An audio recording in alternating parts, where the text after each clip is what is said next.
하나님 말씀 함께 보겠습니다. 사무엘상 9장 4절부터 7절까지 말씀 우리 함께 보도록 할게요. 유튜브 상에서 함께 또 하시는 분들도 잘 오셨습니다. 성경책 자막도 나올 텐데 우리 함께 말씀 사무엘상 9장 4절부터 7절까지 말씀 함께 읽도록 하겠습니다. 자, 우리 같이 읽습니다. 시작. 이스라엘 모든 장로가 모여 라마에 있는 사무엘에게 나아가서 그에게 이르되 보소서 당신은 늙고 당신의 아들들은 당신의 행위를 따르지 아니하니 모든 나라와 같이 우리에게 왕을 세워 우리를 다스리게 하소서 한지라. 우리에게 왕을 주어 우리를 다스리게 하라 했을 때 사무엘이 그것을 기뻐하지 아니하여 여호와께 기도하며 여호와께서 사무엘에게 이르시되 백성이 내게 한 말을 다 들으라. 이는 그들이 너를 버림이 아니요 나를 버려 자기들의 왕이 되지 못하게 함이니라. 아멘. 자, 우리 금요 기도회 때 이제 당분간 사무엘상 말씀 좀 함께 조금씩 읽어가고 있는데요. 이스라엘이 하나님께 이제 왕을 구하죠. 하나님께 구한 것이기도 하고 이제 사무엘에게 우리도 세상 다른 이방 나라들처럼 왕을 세워 주어서 이방의 침입으로부터 우리를 좀 안전하게 지켜주어 상시적으로 함께하는 보이는 왕을 좀 달라 이렇게 이제 구하게 되는 것이죠. 하나님 기뻐하지 않으셨습니다. 그런데 기뻐하지 않으셨어도 그들의 요구를 들어주었습니다. 왜냐하면 실패를 통해서 얻어야 될 교훈도 있기 때문에요. 그렇게 하지 않으면 얻을 수 없는 교훈이 있을 경우 하나님 우리의 바람과 간구와 기대가 하나님 보시기에 합당하지 않은 것임에도 불구하고 그것을 허락해 주실 때가 있다. 그러니까 뭔가 하나님께 구해서 받는다고 해서 언제나 다 하나님의 뜻인 것만은 아닌 것이라고 말할 수 있겠죠. 자, 실패를 통해서 배워야 할 교훈도 있다. 자, 하나님께서는 이 일을 통해서 장차 궁극적으로는 사람의 왕을 경험해 보았더니 아이고 사람은 믿을 만한 거 못 되네. 그러니까 이런 사람 왕 말고 진정으로 우리가 믿고 따를 만한 하나님이 되시는 왕을 우리에게 달라 하는 그런 영적인 목마름으로 바꾸어 놓으실 원대한 계획을 가지시고 장기 플랜을 가지시고 이들이 원하는 요구를 이루어 주신 거예요. 들어주신 겁니다. 자, 그렇게 하여 이스라엘의 역사에 최초로 이스라엘의 역사 가운데 최초로 왕이 등장하게 되죠. 그 왕의 이름이 무엇입니까? 이스라엘의 초대 사람 왕의 이름은 바로 사울입니다. 그런데 재밌게도 이 사울이요, 이 우리말로 말하자면 금수저입니다. 그러니까 귀공자 출신이에요. 사무엘상 9장 1절에 보시면은 이 사울의 배경이 좀 소개가 되어 있는데 우리 같이 한번 봐요. 사무엘상 9장 1절 말씀 한번 보겠습니다. 9장 1절 베냐민 지파의 기스라 이름하는 유력한 사람이 있으니 지방 유지였단 말이에요. 굉장히 유명한 사람이 있었으니 그는 아비엘의 아들이요 스롤의 손자요 베고랏의 증손이요 아비야의 현손이며 베냐민 사람이더라. 그리고 그의 아들이 바로 사울이더라. 뭐 이런 뜻이에요. 그러니까 사울은 매우 유복한 가정에서 태어난, 우리로 말하자면 손에 물 한 방울 잘 묻혀보지 않았을 것 같은 귀공자로 태어나게 되었고 자라게 되었습니다. 게다가 굉장히 외모가 준수했어요. 사무엘상 9장 2절 말씀 보시면 기스에게 아들이 있으니 그의 이름은 사울이요 준수한 소년이라. 이스라엘 자손 중에 그보다 더 준수한 자가 없고 정말 훤칠하게 생겼다는 거예요. 외모가 딱 보면 왕같이 생겼어요. 그래서 제가 귀공자라고 말씀을 드렸잖아요. 그리고 키는 어떻다고요? 키는 모든 백성보다 어깨 위만큼 컸더라. 그러니까 어깨 위 이제 얼굴 우리로 말하면 머리가 하나 더 있는 정도의 아주 준수한. 여러분 이스라엘 백성이 지금 무엇을 하나님께 구했습니까? 왕을 달라 했잖아요. 왕을 달라 했는데 이 신체 조건을 보니까 이 전쟁터에 나가 싸움 잘하게 생겼거든요. 우리를 지켜줄 좋은 왕일 수 있겠다는 생각을 가지게 됩니다. 그래서 이스라엘 백성이 이 사울을 보고 얼마나 열광했는지 몰라요. 사무엘상 10장 24절 말씀 보시면 이런 말씀이 있습니다. 사무엘이 모든 백성에 이르되 너희는 여호와께서 택하신 자를 보느냐 모든 백성 중에 짝할 리가 없느니라 하고 사울을 이스라엘 백성에게 소개하게 되었을 때 모든 백성이 왕의 만세를 외쳐 부르니라. 만세, 사울 만세 하고 난리가 났던 거예요. 열광하게 되었습니다. 자, 이제 이 왕이 우리를 외적으로부터 지켜줄 수 있겠구나. 자, 그런데 여러분, 사람은 이렇게 외모를 보고 열광해요. 좋은 가정 배경, 출신 배경과 또 준수한 외모와 훤칠한 키, 이런 거 보고서 야, 이거 왕 잘하겠다 이렇게 생각합니다. 사람은 외모를 보고 열광합니다. 그러나 우리가 잘 알고 계신 것처럼 하나님은 외모 따위에는 관심이 없으세요. 하나님은 그 마음 속에, 그 사람의 마음 속에 무엇을 담고 있는가 하는 것을 주목해 보시는 하나님입니다. 어느 동네에 이제 복집, 여러분 복 좋아하세요? 복국, 뭐 요즘 가격도 많이 올랐던데 이 복집을 개업을 했는데 손님이 없는 거예요. 어느 날 한 손님이 이 식당을 찾게 되었는데 그 종업원이라고 하나 있는 게 입구에 의자에 앉아서는 다리를 이렇게 막 떨고 있는 거예요. 막 다리를 떨고 있는 거예요. 손님이 주인에게 조용히 다가와서 그렇게 이 사실을 알려줍니다. 아니, 종업원이 장사도 안 되는데 저 입구에서 막 다리를 달달달달 떨고 있다고 이렇게 얘기를 한 거예요. 그러자 주인이 이 손님에게 이야기를 하는 겁니다. 놔두세요. 복 나가라고 저러고 있는 겁니다. 여러분, 그 복은 아니지만은, 어려서 다리 떨면 복 나간다는 말 들었잖아요. 근데 그 복은 아니지만은 이 종업원이 장사가 안 돼서 속상한데 그 복이 아닌 줄은 알았지만 그렇게 해서라도 장사만 잘 됐으면 좋겠다는 마음으로 그렇게 다리를 떨고 있었다는 거예요. 참 귀한 마음 아닙니까? 다리 떨고 있는 종업원의 겉모습만 보면, 여러분이 외모만 보면은 너 때문에 들어오던 복도 다 나가겠다 이렇게 핀잔하고 책망할 수 있겠지만은 참 종업원의 마음을 알았던 주인은 그 마음 씀씀이가 참 고맙다 이렇게 생각하지 않았겠습니까? 속마음이 참 곱지요. 이 사연 알고 나면 종업원이 밉지 않을 것입니다. 여러분, 우리는 외모에 속기 쉬워요. 그 마음을 잘 볼 수가 없기 때문입니다. 이 마음만 볼 수 있다면 얼마나 좋을까. 사울의 이 외모는 굉장히 준수했는데 그 마음 속에는 어떤 마음을 품고 있었는가, 이걸 보여주는 사건이 하나 있습니다. 한 번은 집에서 키우던 암 나귀들이 집을 뛰쳐 도망가게 된 사건이 발생했어요. 암 나귀들이 이제 집에서 도망친 사건이 발생합니다. 아버지가 사울을 보내서 저 암 나귀들을 찾아와라, 굉장히 큰 재산이니까 그거 찾아와라 이렇게 이야기를 하죠.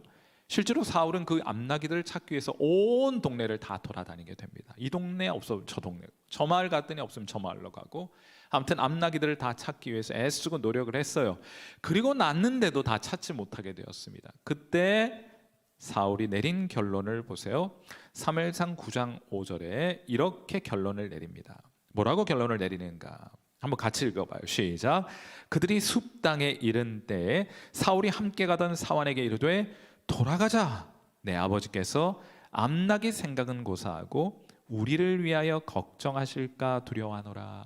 우리가 너무 늦어지면 아버지 걱정하실 테니 암나귀는 못 찾는 건 놔두고, 어쩔 수 없으니까 그냥 놔두고 아버지에게로 돌아가자 하고 사환에게 얘기를 했던 거예요.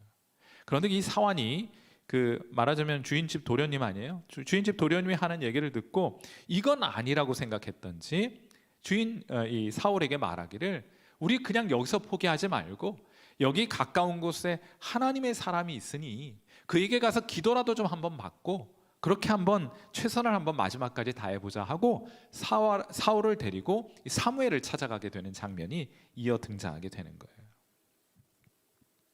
여러분, 이것이 사울의 마음입니다. 이것이 사울의 마음이에요. 사람들이 좋아하고 선택한 왕은 실패합니다. 외모와 조건은 뛰어났지만 이런 마음까지, 사울이 실패하잖아요. 결국에 사람들이 열광했던 그 조건과 외모를 보고 열광했던 그 사울이 실패합니다. 왜냐하면 이런 마음 가졌기 때문에.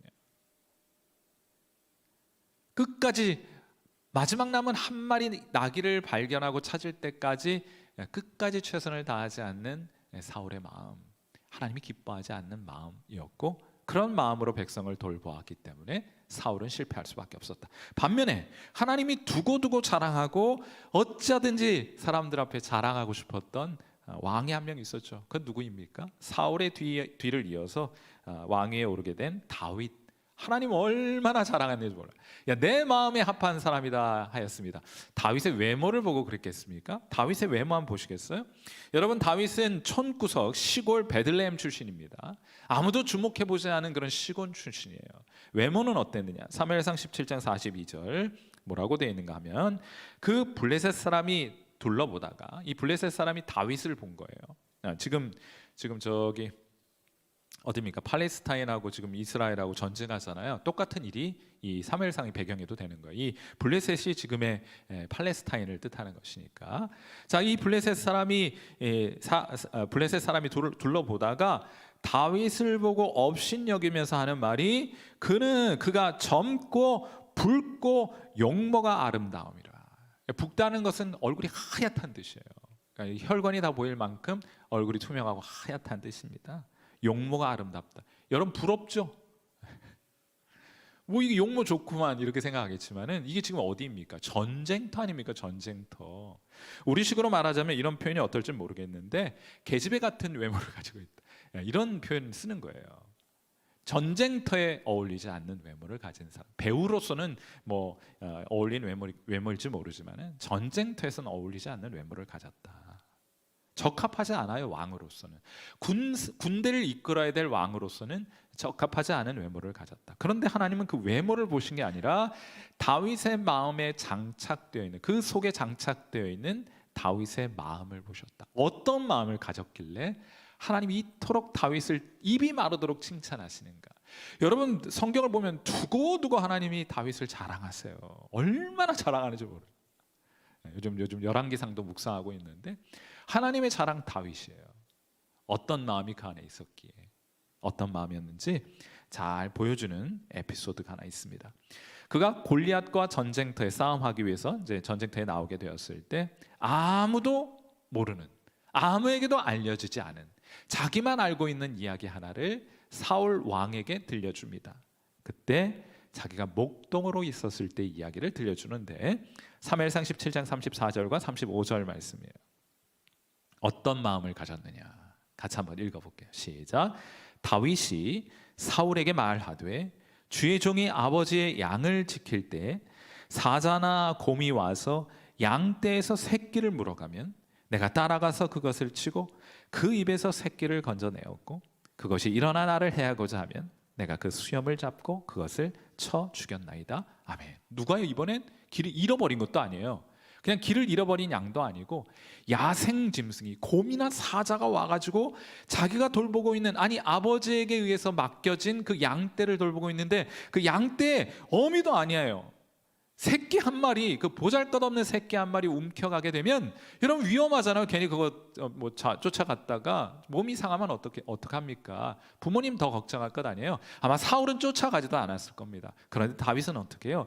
그 양 새끼 한 마리 불쌍해가지고 맡겨진 그 양에 대한 최선을 다하기 위해서 새끼를 물어갔다는 건 이미 목숨 끊어졌을지도 모르는 건 아닙니까? 그런데 어떡합니까? 끝까지 따라가서 그것을 쳐요. 사자와 곰과 더불어 싸워요. 그리고 그 입에서 반드시 새끼를 건져내는, 그 한 마리 맡겨진 양에 대한 최선을 다하는 다윗의 마음을 하나님이 보신 거예요. 하나님이 내 마음에 합한 자다. 왜냐하면 하나님도 그런 분이시거든요. 한 사람도 놓치지 않는 거예요. 99마리 양이 있다 할지라도 한 마리 양을 찾기 위해서 들로 산으로 나가시는 분이 바로 우리 예수님, 하나님의 아들이신 예수님 아니십니까? 하나님의 마음에 합한 마음을 가졌던 다윗. 그러니 하나님이 두고 자랑하는 것이 아니겠어요? 여러분, 우리가 외모는 좀 어때도 여러분이 좀 조건은 좀 어때도, 뭐 건강 상태나 뭐 재정이나 뭐 여러 조건들, 사람들이 말하는 일반적으로 말하는 조건은 좀 어땠다 할지라도, 이런 마음을 가진 사람을 하나님이 찾고 계시다. 그리고 그를 사용하기 원하신다. 하나님의 마음에 합한 마음이기 때문에 한 영혼을 향한 정성스러운 마음 가진 사람을 하나님이 기뻐하신다. 참 이런 일이 어디 있습니까? 그렇죠? 사자가 얼마나 하나님이, 제가 이제 결론적으로 하나님이 찾으시는 사람은 짱구를 찾고 계세요. 짱구. 짱구와 오징어의 차이점은 뭐예요? 짱구는 못 말려요. 오징어는 말리지만은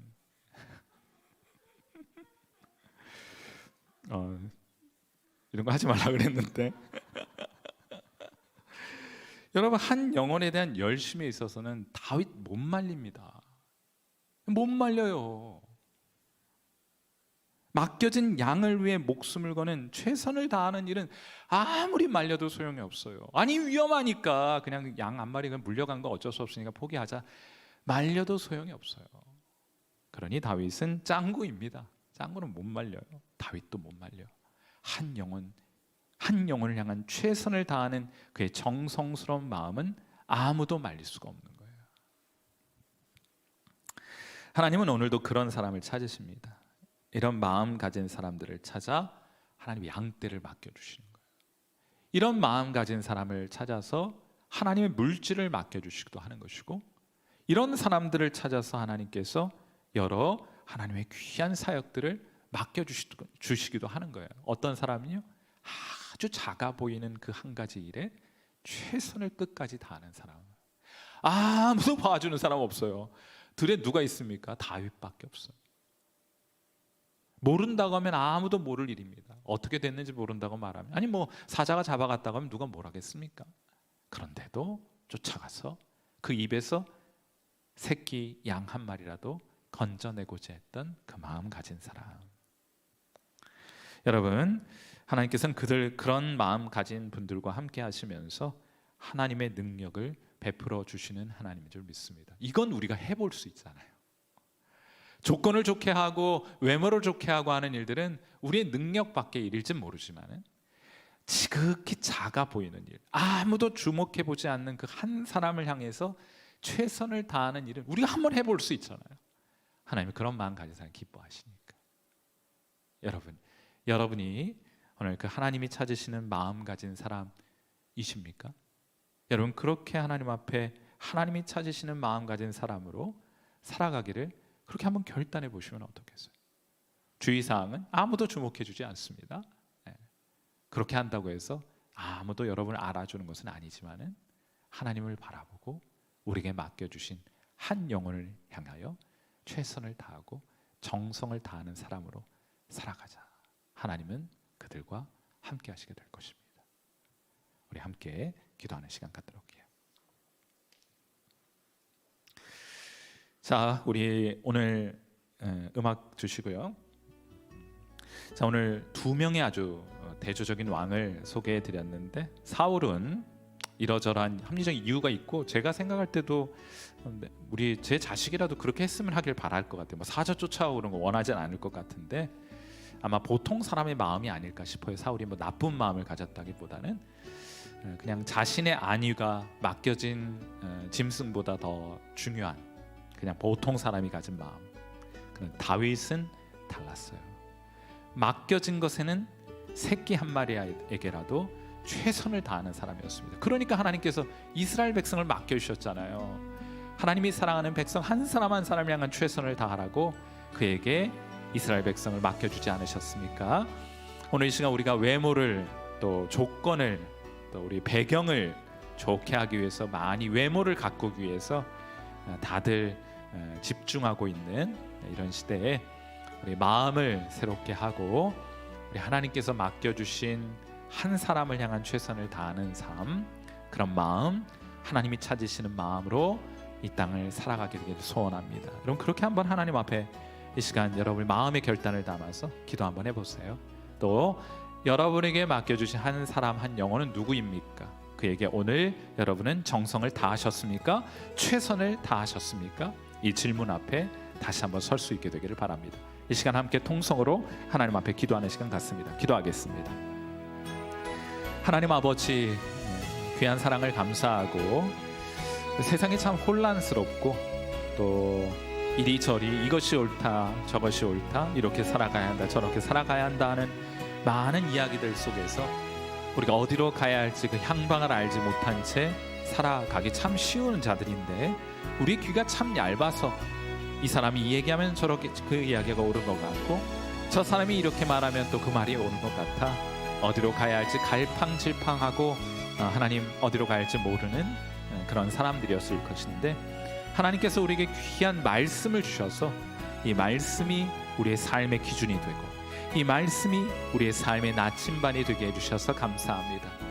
사람들은 외모를 가꾸고 조건을 좋게 만들고 배경을 좋게 만들기 위해서 애쓰고 이를 위해서라면 수단과 방법을 가리지 않고 그런 것들을 성취하거나 얻게 되었을 때 사람들에게 자랑하지만은, 하나님은 그런 것에 신경 쓰지 않으시고, 아니 그것들 보지 않으시고 오히려 우리의 마음속을 살피시는 하나님이신 것이 우리에게 얼마나 다행스러운 일인지 모릅니다. 하나님 아버지, 주님께서 찾으시는 마음은, 주님께서 기뻐하시는 마음은, 주님께 합한 마음을 가진 사람은 저들에게 맡겨진 작은 일 하나에 끝까지 아무도 보이지 않는 곳에서라도 그 맡겨주신 분이 하나님이신 줄 알기 때문에 최선을 다하는, 정성을 다하는 하나님 그런 사람인 것을 압니다. 하나님 시체가 되었을 사자와 곰에게 움켜 혹은 하나님 그의 입에 뜯겨져 간 그 새끼 한 마리 양을 찾기 위해서 들러 나아가 사자와 더불어 싸우는 아무도 말리지 못하는 이 다윗의 마음, 이런 마음이 바로 우리의 마음 될 수 있기를 간절히 소망합니다. 하나님 아버지, 우리에게 가족도 맡겨주셨고 우리에게 물질도 맡겨주셨고 하나님 우리에게 귀한 교인들도 맡겨주셨고 하나님 양떼들을, 사람들을, 또 우리에게 일터를 맡겨주셨는데 하나님 그것들 다른 사람들 앞에 보여주기 쉬운, 보여주고 싶은 것들만 보여주고 또 다른 사람들 앞에 드러내 놓기 좋은 그런 외모들을 꾸미고 또 그것들을 추구하는데 어쩌면 우리의 마음을 많이 빼앗겨 버렸는지 모릅니다. 하나님, 아무도 주목해보지 않아도 우리에게 맡겨주신 그 작은 일 하나에 정성과 최선을 다하는 사랑하는 귀한 성도들 되게 하시고, 우리 성일교회 그런 하나님 지극한 정성으로 주님을 섬기고 맡겨주신 것을 잘 돌볼 줄 아는 하나님의 마음에 합한 사람들 많이 있게 하셔서 그들을 통해 하나님 능력을 나타내 주시고 그들과 함께 하셔서 하나님의 일들을 이루어 주시기를 간절히 소망합니다. 우리가 그런 마음으로 주님 앞에 살아가고자 합니다. 맡겨주신 한 영혼의, 가장 연약해 보이는 한 영혼에게 최선을 다하는, 정성을 다하는 삶을 우리가 함께 살아가게 하옵소서. 우리 교회가 그런 마음 가진 사람들 가득하게 될 때 하나님 더욱더 넘치도록 이 교회를 축복하시고 이 교회를 통해서 하나님의 영광을 나타나게 해주실 줄 믿습니다. 선하신 하나님께서 오늘도 우리와 함께 해주시기를 간절히 바라옵고 살아계신 우리 주님 예수님의 귀하신 이름으로 간절히 기도하옵나이다. 아멘.